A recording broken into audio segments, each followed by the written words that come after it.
Cop Talk is brought to you by Good Greek Moving and Storage, your total relocation solution.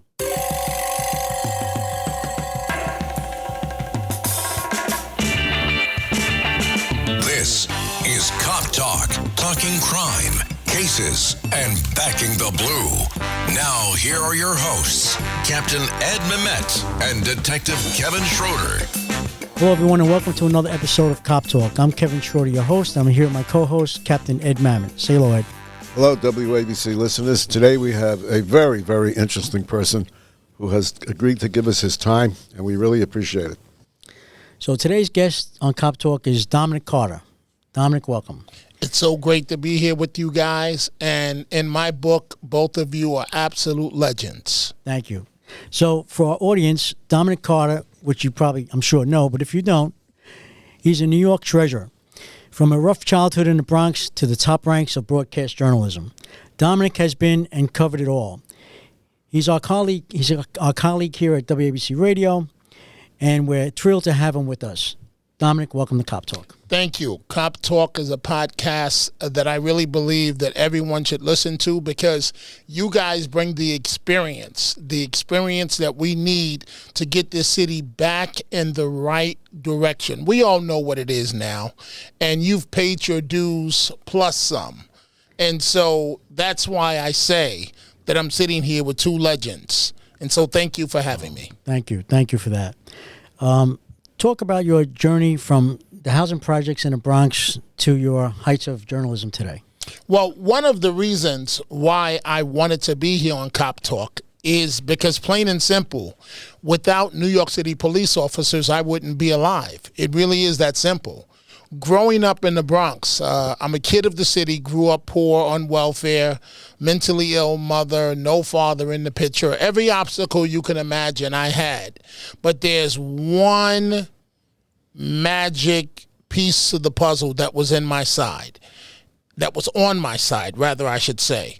And that is a New York City police officer. We called him Coach Bill.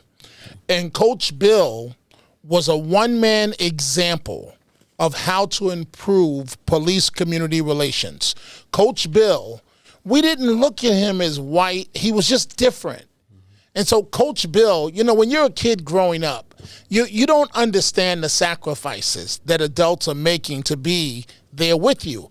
And so Coach Bill was a community police officer. He would do his shift, and then he would come to the kids of 365 East 184th Street in the Bronx, and he would get us to play football, and he saved my life. And so through WABC, I was able to recapture my youth with him, and this guy's amazing. So this is just a couple of years ago, and he was upset that he couldn't save all of us, because the truth is, all of us kids from that community, and it actually happened, many went to prison, many went to the graveyard, but because of Coach Bill, I stand before you today. And that is a New York City police officer who happens to be white. All of this talk about racial tensions and racial troubles, and the man stepped up in my life.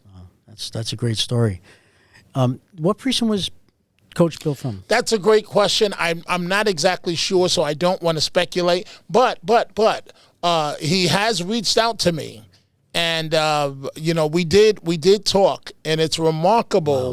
Wow. Because when you're a kid, you don't realize. All you want to do is play football.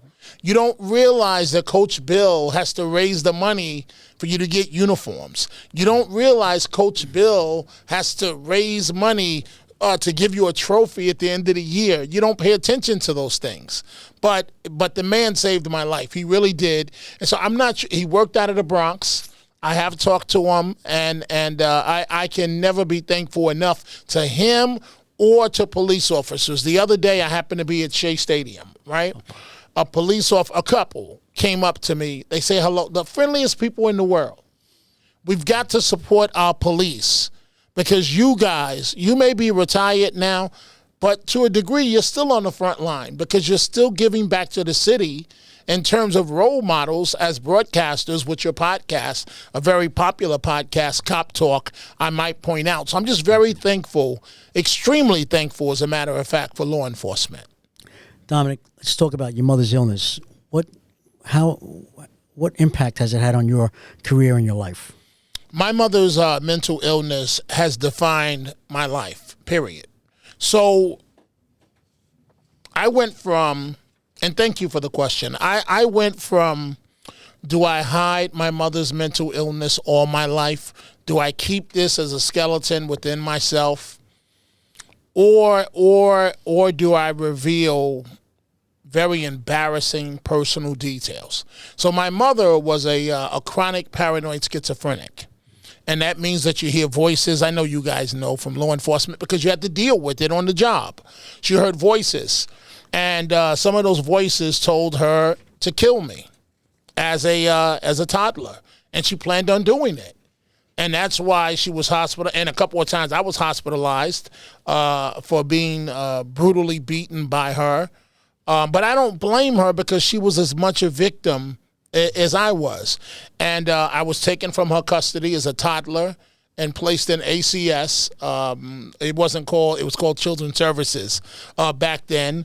But she was hospitalized on major psychiatric medications, hospitalized at Mount Sinai, Bellevue, Pilgrim State, Rockland State, hospitals in Georgia. So it has been the defining moment in my life. But I really do believe, gentlemen, that something that doesn't kill us, it really makes us stronger. So by finally forgiving my mother, I disliked my mother for many, many years because of what happened. And by finally forgiving her, no matter what success, so here's what happened, guys. I've had this enormous career as a journalist, right? But no matter what, it was like it rained every day of my life. It was like an 800-pound weight on my back in terms of my upbringing. And it was only after I forgave my mother, I wish I had did it while she was still alive. It was only after I forgave her that I became free myself. And so now I'm able to truly enjoy talking to you guys, to you two, to two legends. I'm able to truly enjoy the fresh air. I'm able to truly enjoy my life.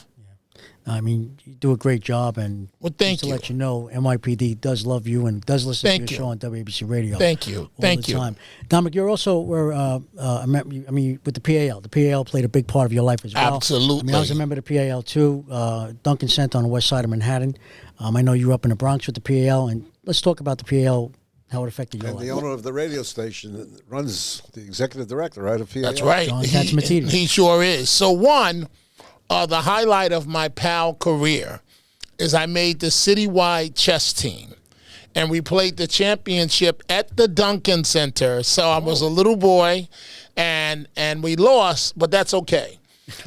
Because of PAL, because of the Police Athletic League, again, police officers, it's how I got exposed to media.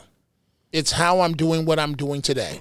So I'm a little kid in the Bronx, again, 365 East 184th Street, right? And my grandmother, who's raising me, because my mother is ill, in and out of psychiatric institutions. And so my grandmother and my aunt are raising me. And my grandmother didn't have much. But I like to say about my grandmother, she had a PhD in terms of loving me because she never gave up on me. And she constantly said my grandbaby's going to be somebody. So she didn't have the resources. So at the time, it was a satellite center in the building where I lived, the Police Athletic League. They were about to start breaking ground on the Webster Center, which I now believe is like 30 years old. But anyway, so it was a satellite center in the building that I lived. And considering that she didn't have any money, she sent me to PAL, and it kept me off the streets, one. Two, they fed us, gave us snacks. To kids that don't have anything to eat, it means the world. Two, we saw positive role models, police officers. I didn't have role models because my dad wasn't in my life. At age 8, or 7 came my first exposure to television, to media, because of the Police Athletic League. At the time, there was and I know you guys know it, there was a wildly popular kids show called Wonderama, hosted by Bob McAllister. And he would say, well, that's really good news. I'm happy to say I got good news today. Well, have you heard any good news today? Today, I want to hear what you have to say. Just wait till I get to the count of 3 and tell me all the good news you have for me. 1, 2, 3. And so, it was that and the 10 p.m. Channel 5 news that would scare the hell out of me, because it would say, it's 10 p.m. Yes. Do you know where your children are? And I would go, But so there were tickets to Wonderama, and they picked the Police Athletic League. They picked X amount of kids from each center, and I was one of the kids. And they said, you're going to be on the television show Wonderama. And so we arrive at the Channel 5 studios, and in walks Bob McAllister, and I'm like, a legend, right? And so he was really cool, really friendly, and I got to be one of the contestants actually on the show. Don't ask me how, but they picked me. I really believe that my honest belief about all these things that have happened in my life is that I used to feel that God had forgotten me and I didn't realize that God was there every step of the way. So how did a kid from the Bronx, get to be selected as a contestant on Wonderama? So it was me and these 2 young ladies, and we had to get on the floor on a rug and push a peanut, and we were racing against other kids, and we had to push the peanut with our nose. And so but it's funny how life works. That was my first experience with all the lights, with the cameras, with TV, and thus look at what I'm doing for a living. And so I just want to make this one point about PAL. So when I was at New York 1, I always would try and have the PAL kids come to try and do the same thing that was done for me. And so one day they said, the executive director at the time, they said, we were done, and I was tired, and I got to get ready for the broadcast that night. And they said, we want you to ride in the van back with us to the Webster Center. And I'm like, oh my God, I'm so tired. And okay, but you can't disappoint the kids. So I get in the van and we go back to the Webster Center. And we arrive at the Webster Center, and there's a DJ and like 300 kids, and I didn't know anything. And all of a sudden, they start playing the song "Welcome Back" to Welcome Back Carter, the TV show. Right. And all the kids are holding up neon signs, and I get emotional now even thinking about it. And the neon sign said, "Welcome home, Mr. Carter." And it was just, it was one of the highlights of my life to be welcomed back and to see those kids. And I got emotional. And I was like, okay, you got to be strong. And I was just boo-hoo-hoo in front of the kids. And they were like, what's wrong? What's wrong? And, I was just, I tried to come up with an excuse. But when you've lived the life that I have, and then you've made it out, and now you're coming back and you see the young, innocent children, and then you think about the people in your life. So, like, I didn't work with you guys in your professional careers, but to know the heart and soul of New York City police officers is to know that you men and women will give your life at the drop of a dime. Think about that for a second. At the drop of a dime. And now we got these animals out on the street acting like they've got no damn sense. And the police are handcuffed and can't do their jobs, and you're losing your immunity. You're losing this, losing that, losing this, and it's disgusting. It is. It's a shame. I always say, how worse can it get? It's got to get better at some point. It's got to get better for the officers, but for the people of New York. Right. Absolutely. Because if you're handcuffed, you can't do your jobs. Right. And most people in these neighborhoods in New York City, the 5 boroughs, they want the police there. Of course they do. That's one of the biggest myths that the media pushes. That, racism. No. When somebody's breaking into your home, you don't say, it's a white police officer. You say, thank God the police are here to deal with this situation. Right. And the police officer doesn't say, that's a black person, so we're not going to respond. No. Right. You come running through the door to help people, and sometimes you catch a bullet and lose your life. You have that incident that occurred up in Harlem a few years ago, the call with those two cops, sure. and the guy was in the mother and son, and he had put himself in the back bedroom, right. and the officers there trying to help, and he set them up, and they walked through the door, and boom. Right, 3-2 precinct. Right. Yes. Right. Yes, exactly. So at this time, I just have to take a moment to thank our sponsor, Good Greek Moving and Storage. Good Greek Moving and Storage has been named National Mover of the Year and the most referred moving company in the U.S. Spiro Georgitakis, CEO and founder, was also a police officer, so he knows the importance of safety and the risk of moving. All of his movers are screened, drug tested to ensure our safety. His movers are professionally trained at the Good Greek Academy to learn how to wrap, pack, unpack, load, unload your precious belongings for a safe trip to your new home. Good Greek is your total relocation company that will help you find a home, sell a home, get insurance, transport your car, take your junk and move you. They are your one-stop shop for all your relocation needs. Good Greek Moving and Storage is also the official movers of 18 colleges and major league sports teams in the state of Florida.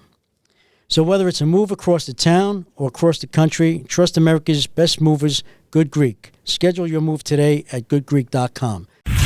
Hey, it's the Good Greek Spiro, and I have some exciting news. Good Greek has been awarded National Mover of the Year. You've trusted the Good Greek for decades with your family's moving and storage needs. Now Good Greek is proud to be the nation's top mover. So when it's time for you to move across town or across the country, trust America's best mover, Good Greek. Go to goodgreek.com for Good Greek, the National Mover of the Year. Good Greek Moving and Storage, your superhero movers. This National Foster Care Month, Marine Toys for Tots is providing hope to children who need it most. Staff Sergeant James Caldwell, who grew up in foster care himself, shares that while handing out gifts at a Toys for Tots distribution event, a little girl looked up at him, reached into her bag, pulled out a stuffed animal and said, "Someone needs to make sure you get a toy too." That simple gesture embodies the heart of Marine Toys for Tots, ensuring every child, including those in foster care, experiences the kindness that can transform their future. Visit toysfortots.org today.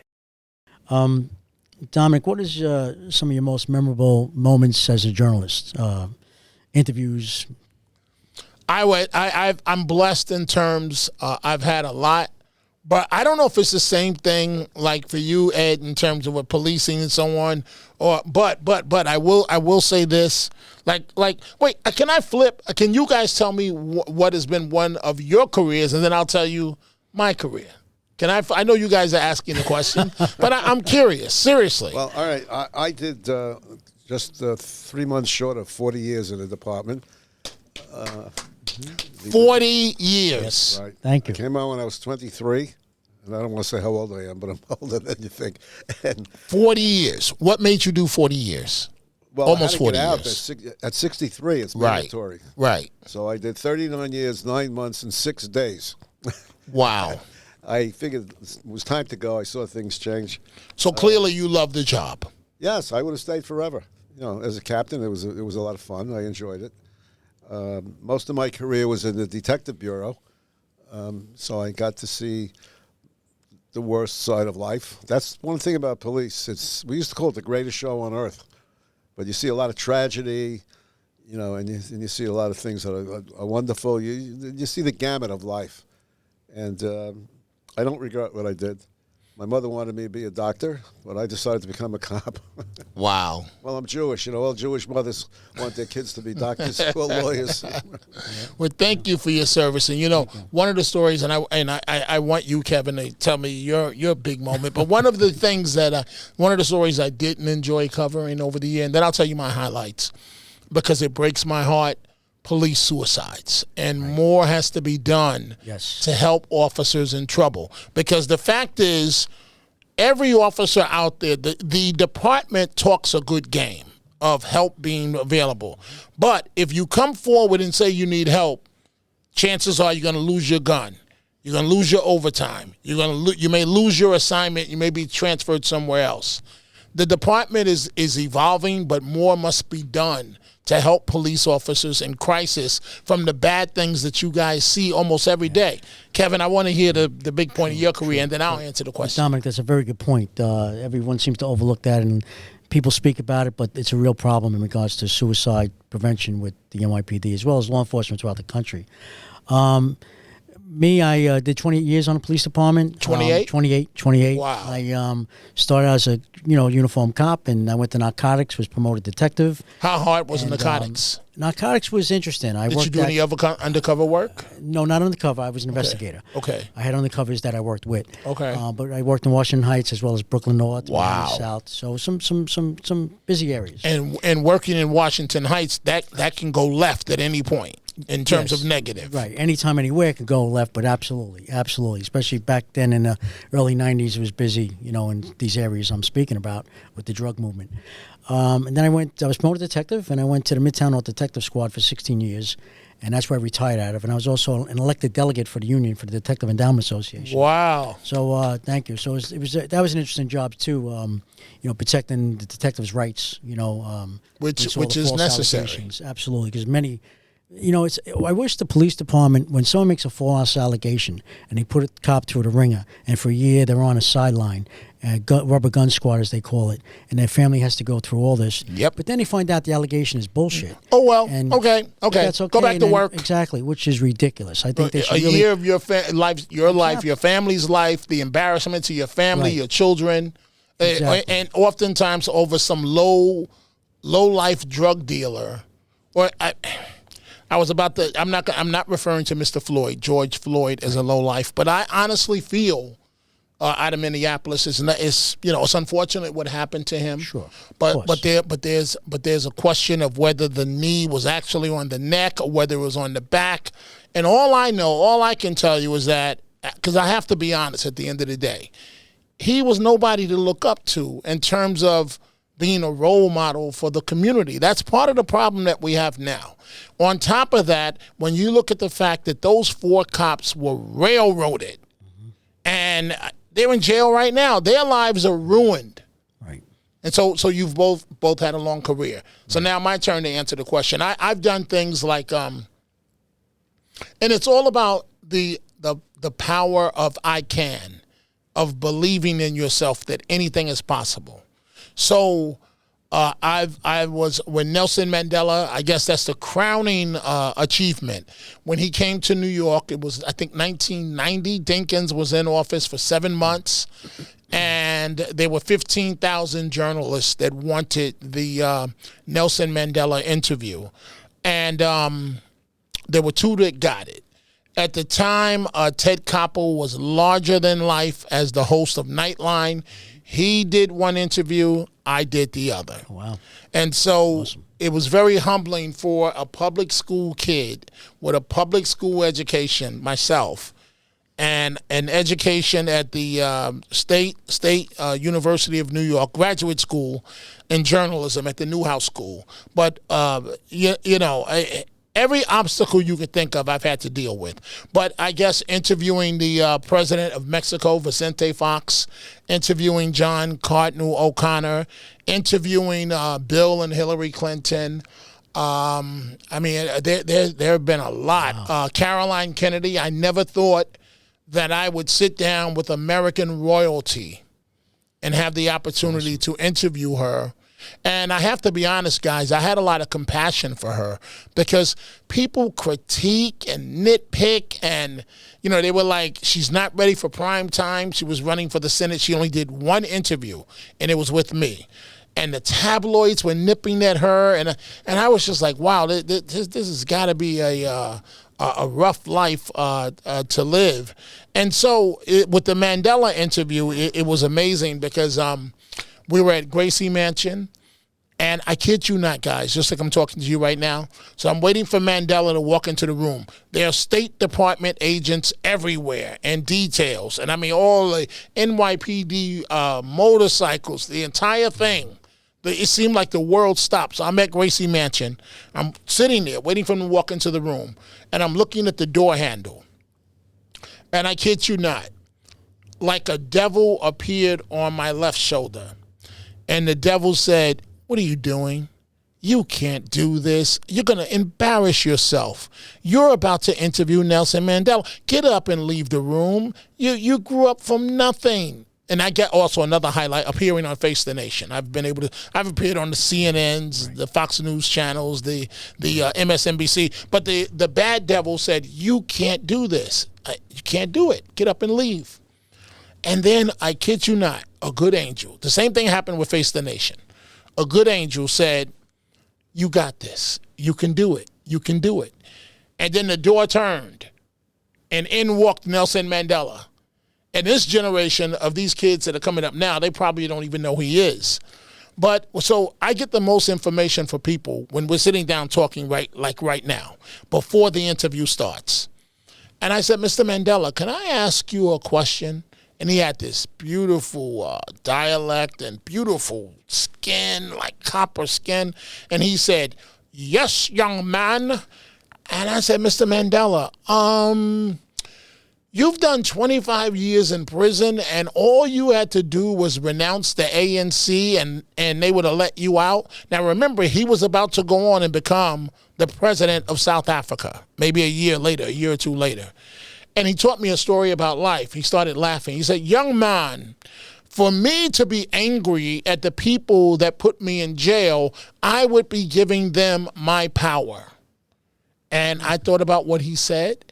And I said to myself, you don't have the right to ever be angry again a day in your life. So I've been blessed, guys. I've had and you know what's funny? The reason why I asked you guys about your careers, because when you're caught up in it, when you're doing it, and I'm still doing it, but also I forgot but let me make this point. When you're caught up in it, you don't look at yourself as helping to make history. You're just getting through it. So that's why I asked you guys, because I'm sure in your long, illustrious careers, you didn't look at it that way. You don't get a chance to stop and look at it and really reflect until years later. And so as a moderator, I have did debates for mayor between Michael Bloomberg and Bill Thompson. And that was fun, but it was also a lot of pressure, because each campaign, New York One had put me up in a hotel away so that because the whole city was waiting for this, so that no one could know where I was except for the producers. And I had a private area, but the campaigns, they found me, and they're trying to, it's like a baseball umpire. They're trying to get in your head for once the live debate starts. So I did that. I also did the debate with Hillary Clinton, where she announced, and it's funny because when we were on the plane, it was up in Rochester, New York, the debate where she announced against John Spencer, who had been the mayor of Yonkers, that she was deliberating running for president. We all knew she was going to run. And I had seen her in Los Angeles at the DNC a month or two prior. And I guess another highlight, I've never been on Air Force One, but another highlight of my career is I have been a guest at the White House at the invitation of the Clintons. Nice. Dominic, unfortunately, we're running out of time. I know you have to get going. We thank you for being here today, and we'd love to have you back on. Hey, but there's nothing I would love more than being with you guys. Both of you guys are legends. I really appreciate what you're doing. I think this podcast is one of the hottest podcasts that's actually saying something, right? So everybody has a podcast, saying absolutely nothing. You guys have paid your dues. You guys are out there in the community, still in retirement. You know how many times I see this man at a community event, and he's always trying to help, and he's like, yes. Are you ever negative? Sometimes. I've never seen you negative. Sometimes he yells at me because he's a captain. I'm only a detective. He pulls that management string. And you know? so I would love to come back. I really That'd would. be great. Anytime you Thank guys want to do this again, because we haven't even scratched the surface No, with absolutely. what needs to be discussed. There's only one thing, only one request that I have. Only one request that I have. The moment that we're done with the podcast right now, I want a picture with two legends. We would love that. That's We would the love a only picture with you. request that I have. And so thank you for having me. It's an honor to have you. I'll come back to Cop Talk whenever you guys invite me. I have one final question. Are you often mistaken for Errol Lewis? No, Errol Lewis is often mistaken for me. There you go. And the reason being is because I'm the one, I don't mean to put it this way, I'm the one that put New York 1 on the map. Right. And people, here's what they do say. They come up to me today and they say, hey, are you still on New York 1? And this is 15 years later, you know. And so Errol Lewis, I wish him all the luck in the world, but no, it's the other way around. He gets asked if he's Dominic Carter. Okay. So I like it, Dominic. Dominic Carter, thank you for being our guest today on Cop Talk. Folks, if you like what you hear, please subscribe to Cop Talk, and you can follow us on Twitter at Cop Talk WABC. That's at Cop Talk WABC. Until next time, God bless you, God bless America, and God bless law enforcement throughout the world. Thank you. Amen. Be safe. Amen. Amen. Thank you.